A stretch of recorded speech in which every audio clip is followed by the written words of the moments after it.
Long ago, in the kingdom of Anandpur, ruled Raja Devendra, a kind and just leader, and his brave and wise Rani, Priya.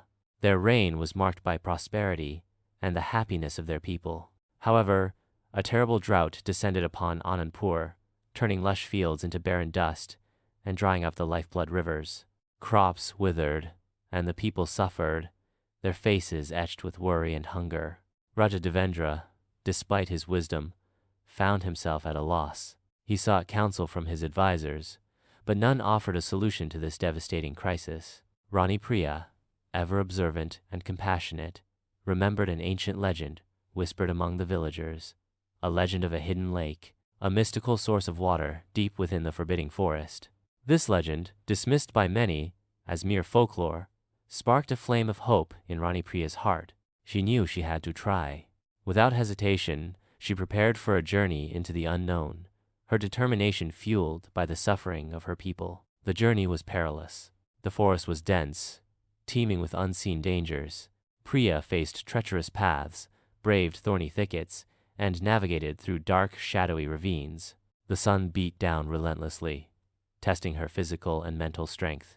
Yet, she pressed on, her spirit unbroken. She was driven by the image of her people's desperate faces, their hope clinging to her every step. Finally, after what seemed like an eternity, she reached the heart of the forest and discovered the legendary lake. Its waters shimmered, reflecting the sunlight, a stark contrast to the parched land she had traversed. But guarding this precious resource was a fearsome creature, a giant serpent, its scales gleaming like polished emeralds, its eyes ancient and wise.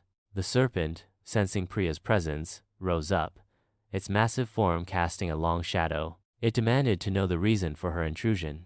Without fear, Rani Priya explained the plight of her people, her voice resonating with sincerity and compassion. She spoke not of power or conquest, but of the suffering of her people and her unwavering desire to alleviate their pain. The serpent listened intently, its ancient eyes observing Priya's unwavering resolve. It was touched by her selflessness, her courage, and her genuine concern for her people. Impressed by her noble heart, it allowed Rani Priya to take as much water from the lake as she needed to save her kingdom. With the serpent's permission, Rani Priya filled her water skins, her heart overflowing with gratitude and relief.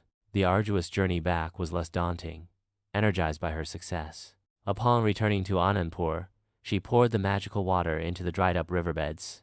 The effect was immediate and miraculous. Water flowed again, rejuvenating the land. Crops sprang back to life, and the rivers surged with renewed vigor. The people rejoiced, their faces radiant with happiness and renewed hope.